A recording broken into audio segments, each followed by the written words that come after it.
nong wow wow wow wow wow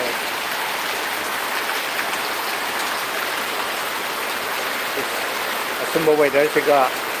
sing daga chatladi ngai ni sing daga so la chapdo ang daga haidat kana lambi daga nong yam kan churi mayam kadai kadai da kana kana gi khunda nong chutha chuna ba yauna ge phoi de yam kan churi nong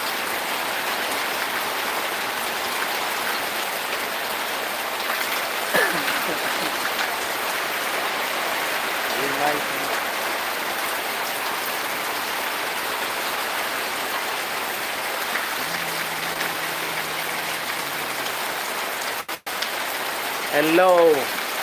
Kames Kongjang Dole Huidong, Koi Rom Dadi Yaurakri, Yauraklani. This is the Yam Kanna Chuthare Kuire Chuthare, Lepo Waring Hak Songe Dole Huidrom, Noid on the Richu Draja. What is the day? Am I going to side Hidari?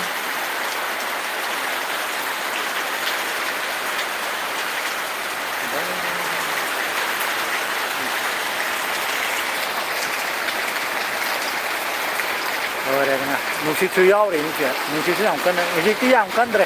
Nasaway di Yam Kanna kana silam mo ni nungsitu. Ay di yaw din nungsitu. Yaw din. Budong kaya budong speedly.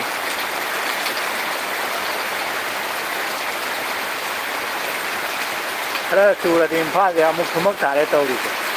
Sumayna lep tabida pung ahum mari muksura ba. Ado din pa la muksum me na.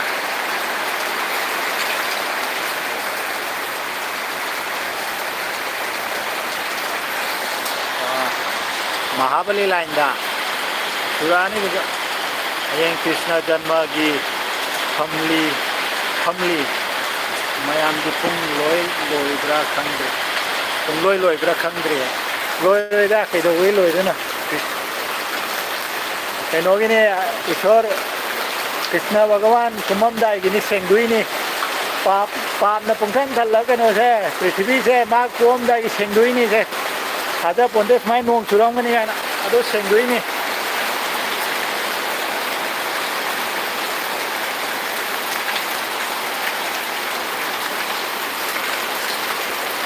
aduh ada nong sai am cara mi da nong je kumai curai no kham dia ba tahu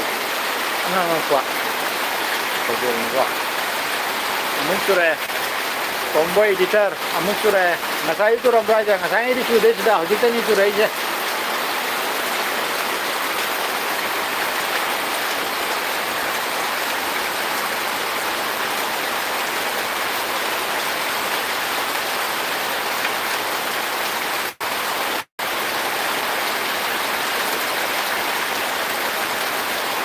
Kariya, ida nong na chotpa ya da dukan khara phamni adugi khanbada ai tumba ya roi dori hamjagi ni da lai da ma dei sogi na ma da phamni da hamjagi ni Roshan Adhikari Mayum Sharma. Hi, hello.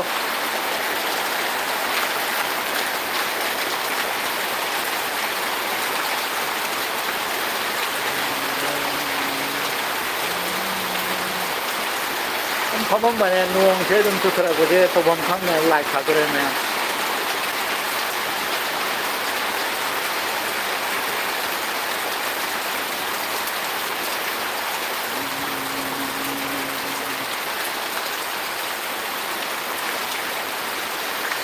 khana me làm lai ne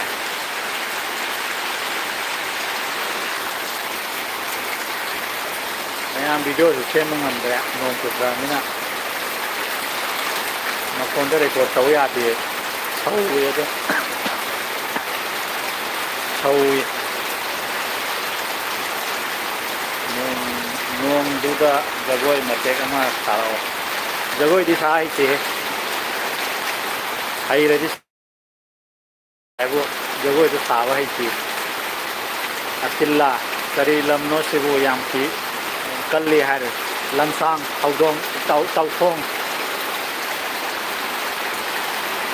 lansang tau khong da koi bala kwa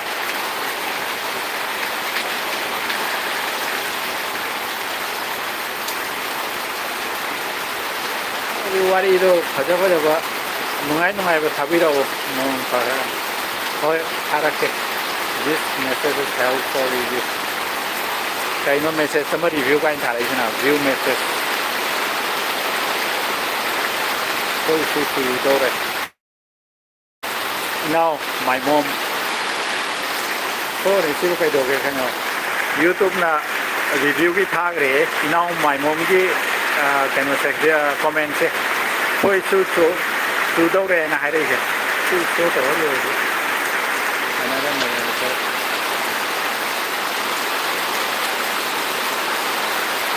okay atilla si live si ngasi dang uzabane ai su live tha de da andang na ahum ra mari ra do khatam su re thari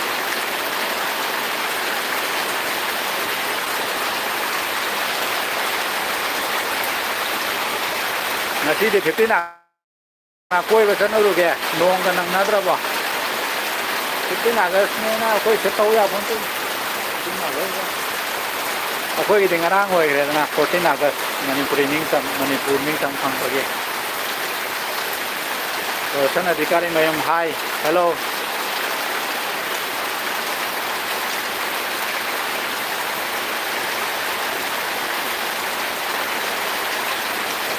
great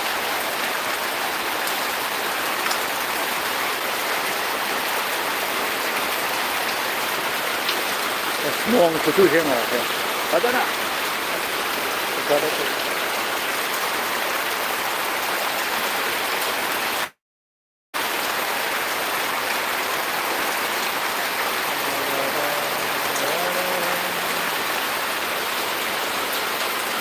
nong ke turam da rim songa na ga tho wa den la ko ya wa songa nong tu ni ya ga ko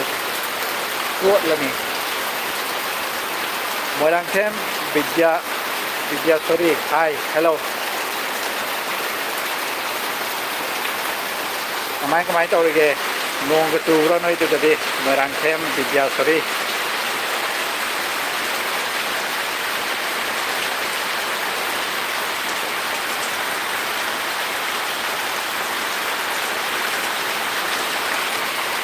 ai a voi song da cha thak chi la oi adoi na cha thau ra ge mayam lai chilo chila ge tang ji da moirang them vidya sorry su de akhoi ji de phajana haida re noi ge su dra noi dana kari la moi ba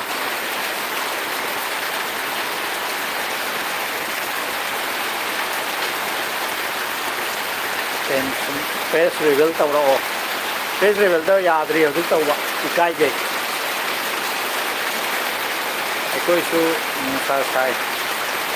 atilla misa de khoi ji de sarame ado ikhang khau da no hi tu sarak wa moirang tem vidya sorry kai lam no noi gi do lamphang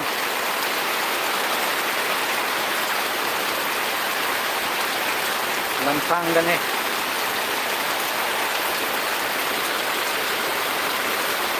nusi pilek re kai yang kana silam mane ado nusi se pura utke na live thara ko ne live thara ko dum lep re nong ya ang de phadong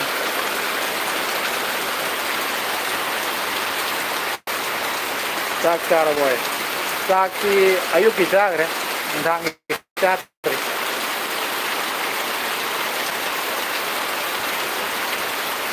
hanga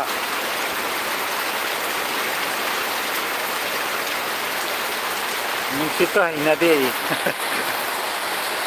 nong ti di ado ni nong jeng o nong sa saram bagi computer sara ko ne nong te hanga gi ne ko merang tem bida sorry ai koi di hanga ni sa sar bo nong si chip ko ne yeng ngai ke mang lam bom anga am chen ge nong ma si cây rang cha ke hai ayuk ta sao do uti mangan uti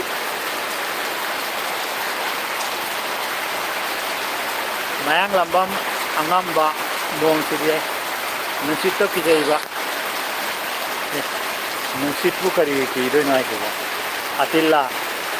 ꯅꯨꯡꯁꯤꯠ ꯇꯣ ꯀꯤꯖꯩꯕ ꯅꯨꯡꯁꯤꯠ ꯁꯤꯠꯇ꯭ꯔꯗꯤ ꯃꯤ ꯁꯤꯔꯣꯏꯗ꯭ꯔꯥꯍꯦ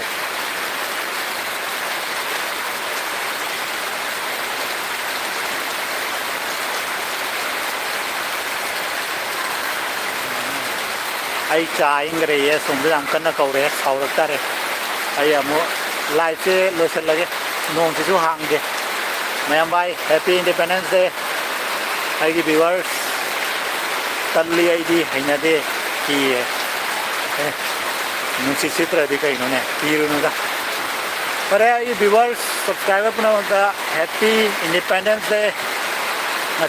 ꯉꯁꯤ ꯄꯨꯡ 6ꯗ video ꯑꯃ ꯊꯥꯡꯒꯠꯂꯛꯀꯅꯤ ꯃꯌꯥꯝ ꯌꯦꯡꯕꯤꯌꯨ ꯂꯥꯏꯛꯁꯨ ꯇꯧꯕꯤꯔꯝꯃꯣ ꯌꯦꯡꯉꯒ ꯂꯥꯏꯛꯇꯤ ꯇꯧꯕꯤꯗꯦ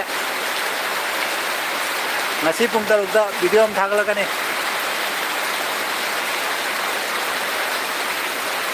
ꯂꯣꯏꯁꯤꯜꯂꯦ ꯑꯇꯤꯜꯂꯥ ꯂꯣꯏꯁꯤꯜꯂꯒꯦ ꯒꯨꯗ ꯕꯥꯏ ꯍꯦꯄꯤ ꯏꯟꯗꯤꯄꯦꯟꯗꯦꯟꯁ ꯗꯦ